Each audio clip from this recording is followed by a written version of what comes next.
Before the break, we talked about John Dorsey, the NFL rankings. They made them 1 through 32. I'm not sure what criteria they use because, does John Dorsey get credit for what he did in Kansas City? I would assume so. It's a yearly ranking. So this was based on.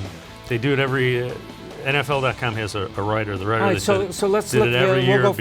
We'll go 5 through 1. So you got Thomas Dimitroff, who was a big-time scout, and I think he was assistant GM here with Cleveland. Mm-hmm. He did have roots in the Belichick Browns. Yeah, NFL.com puts John Dorsey as number 4. They had him as number 17 last year for his work in Kansas City.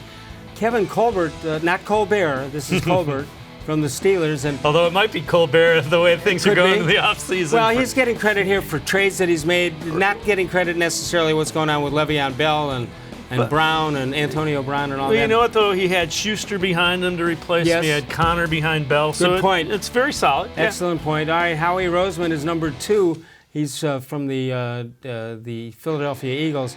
And even though his title doesn't say GM in New England, that would be Nick Caserio, the John Carroll product. But Bill Belichick gets number 1 as the GM. And you can't argue with it. Anything that... if they buy paper for the copy machine, it goes through Bill Belichick. Yeah. The amazing thing with Belichick, and I read it somewhere, he has started, when he goes to these workouts, he doesn't bring a stopwatch or any of that anymore. It's all based by what he sees. By what he sees. So he meant it when he said, I can only go by what I see. Yeah, exactly. He was ahead of the curve there. But, to the point where he will ask linemen to come up and jolt him so he gets a feel for it. And the linemen kind of look at him like, are you crazy? Yeah, Bill's getting older. Yeah, I'm going to